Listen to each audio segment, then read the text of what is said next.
Company FMCG company का analysis करके आपको बताता हूँ कि कैसे देखना पड़ता है कंपनी को। अभी जैसे पूरा मार्केट कैप 23,466 करोड़ का है। तो टोटल जितने शेयर हैं, शेयर होल्डर हैं, उनकी टोटल संपत्ति मिला के अभी करंट इतना बैठ रहा है। उसके बाद करंट प्राइस जो है स्टॉक का चल रहा है 538 और हाई मारा है इसने 743 का, लो नीचे गया है 508 रुपए, मतलब इतना डाउन होके आया है। स्टॉक का जो प्राइस टू अर्निंग है, पीई बोलते हैं।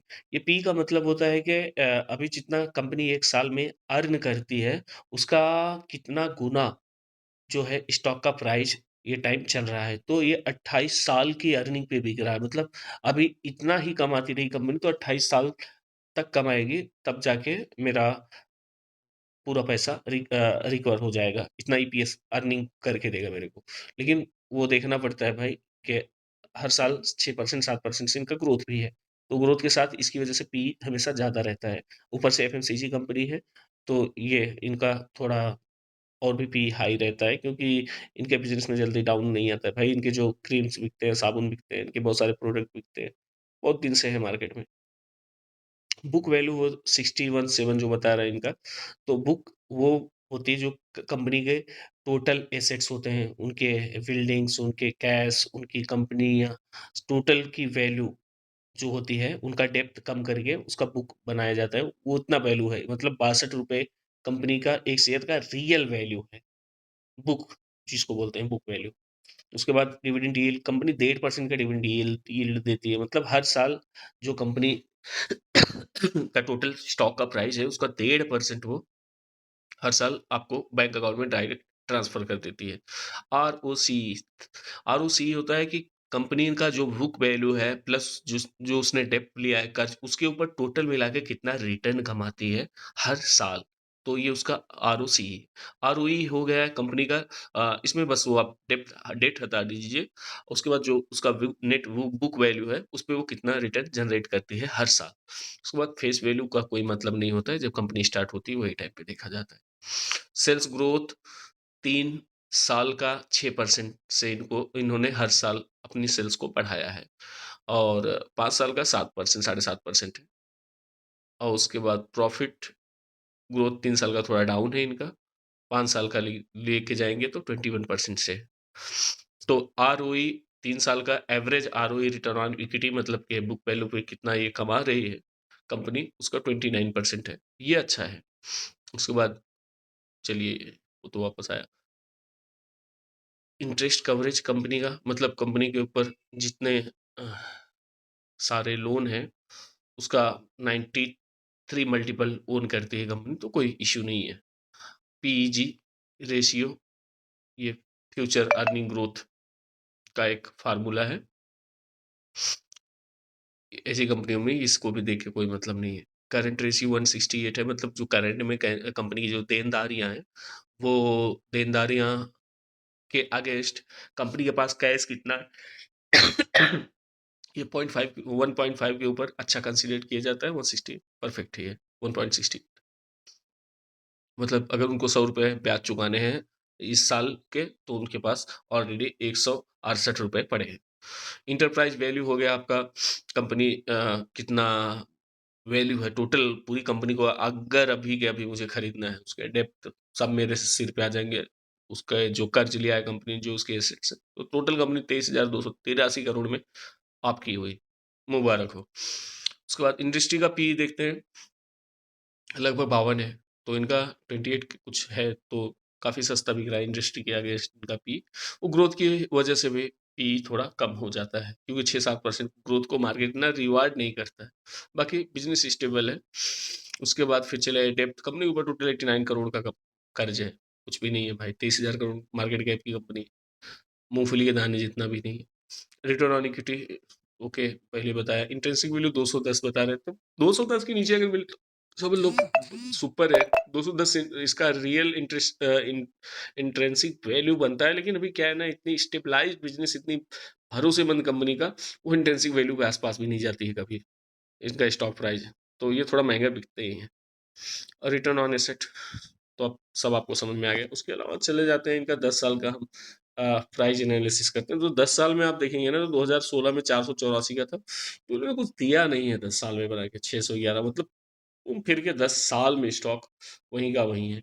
हाँ, अगर कुछ कम हुआ है तो इनका पी वैल्यू कम हुआ है, तो बीच में 74 से 88 तक इनका पी वैल्यू गया, बीच में नीचे भी 26 आया, अभी 30 के लगभग में है, तो मतलब ये कहेंगे कि हाँ, स्टॉक सस्ता हुआ है।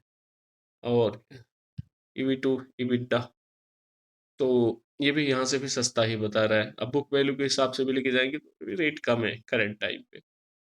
Market cap to sales, sales इनका बढ़ रहा है, मार्केट कैप भी उसके हिसाब से कम ही है, तो कंपनी सस्ते पे अवेलेबल है, ये तो पक्का है। बाकी इनके थोड़े प्रोज कॉन्स हैं, company is almost debt free, सही है, उतना कर्जा कोई मायने नहीं रखता।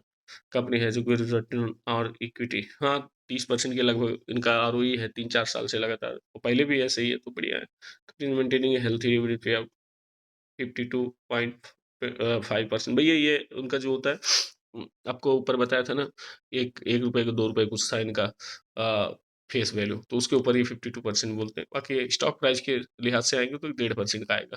कंसर्न है कि stock is trading 8.71 time of book value, भैया अपने बुक वैल्यू के ऊपर, मतलब कंपनी, जो कंपनी का आज टोटल वैल्यू 100 रुपये है, तो वो 800-900 रुपये पे बिक रही है, तो टॉपिक वैल्यू हाई रहता है ऐसी कंपनी में। The company has delivered poor sales growth just 7.5, तो ये तो है भाई, 7.5% की ग्रोथ कोई ग्रोथ नहीं होती, इसीलिए देखिए ना, एक FMCG कंपनी होने के बावजूद इनका अ, जो PE है वो भी कम है, और प्राइस भी उसके हिसाब से कम है। टैक्स रेट सीम्स लो, मतलब कंपनी के छोटे मोटे घाटे होते रहते हैं जिसको वो टैक्स में अपना एडजस्ट करते हैं, तो वो देखना पड़ेगा। डिप्रिसिएशन वगैरह टैक्स में ले लेते हैं, तो वो इतना हमको देखने की जरूरत नहीं है, खैर। और इनके जो पीयर्स हैं, गोदरेज है, डाबर इंडिया है, कोलगेट है, PNG, जी, ये जिलेट, इमामी, हो ही गया, होनसा, ये सब इनके पीएस हैं। उनके पीएस का आप देखेंगे ना, तो पी देखिए, गोदरेज का 63 का पी है, तो थोड़ा इनका ग्रोथ ज़्यादा रहेगा। डाबर का 50 है, कोलगेट का भी ठीक है, सबका मतलब 50 के लगभग, सबसे सस्ता पी इन्हीं को मिल रहा है।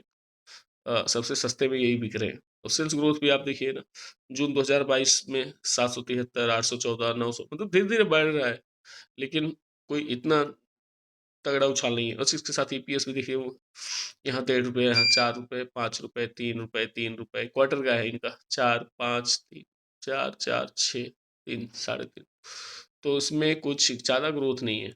ईयरली अगर हम देखेंगे तो 14, 16, 18, 18, तो EPS ग्रोथ, ये TTM है, ट्रेलिंग 12 मंथ का। बाकी ऑपरेटिंग प्रॉफिट मार्जिन वगैरह होता है इनका, कि ये जितना माल बेचते हैं उस पर मार्जिन इनको कितना है, ये सारी डिटेल्स साथ हम चलाएंगे। कंपाउंडेड प्रॉफिट ग्रोथ, इनका 10 साल का 3% के हिसाब से प्रॉफिट बढ़ा है। सेल्स ग्रोथ 6% है 10 साल का। स्टॉक प्राइस 0 ही बढ़ा है भाई, क्या बढ़ेगा 10 साल में, ऊपर आपको दिखाया ना, कुछ नहीं बढ़ा है। और कुल मिला के धीरे धीरे करके स्टॉक सस्ता ही हुआ है। अब ऐसे स्टॉक में आप ले भी लोगे तो पैसा तो नहीं बनेगा, हाँ बनेगा नहीं, तो ये नहीं है कि हाँ आपका यहाँ से इजीली आधा हो जाएगा, ऐसे ऐसे चलता रहेगा धीरे धीरे। वही आप समझ लो, बैंक के ब्याज आपको 7%, 8%, 10%, 12% का रिटर्न, वो वो भी बहुत मुश्किल है, 10 साल से तो कुछ नहीं बने। 1.5% का डिविडेंड ये लाया है, बस देख लो, बाकी तो कुछ है नहीं। कंपनी कैश जनरेट करती है, जाहिर सी बात है, कोई तगड़ा इन्वेस्टमेंट भी नहीं किया है। ये डेप्टर डेज वगैरह देखने हैं, इन्वेंट्री कितने दिन में की निकल जाती है, डेज पेबल कितने दिनों में इनको पे करना पड़ता है सामने वाली पार्टी को। बाकी वर्किंग कैपिटल को कितना खर्चे के अपने पास रखना पड़ता है मैनेज करने के लिए। ये होल्डिंग है,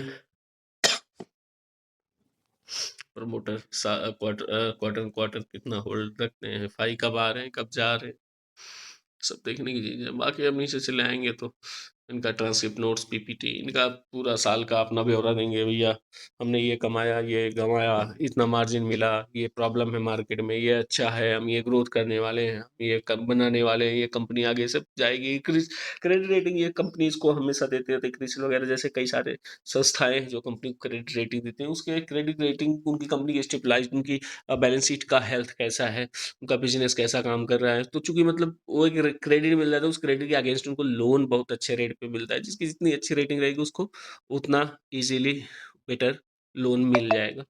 बाकी एनुअल रिपोर्ट्स इनका सालाना मार्च टू मार्च आता है। बाकी अनाउंसमेंट है कंपनी की तरफ से, वो जब कुछ भी अनाउंस करते हैं कंपनी की, काफ़ी सारे उनके कॉर्पोरेट अनाउंस रहते हैं, तो ये सब उतना इम्पोर्टेंट नहीं रहता है। बस एक नज़र कभी कुछ बड़ा अनाउंसमेंट है तो देख लिया, तो बस बस हो गया कंपनी। उसके बाद अब आपको डिसाइड करना है लेना है नहीं लेना है। तो ये एक स्टेबलाइज कंपनी का मैंने टोटल एनालिसिस करके दिया आपको, देख लो फिर।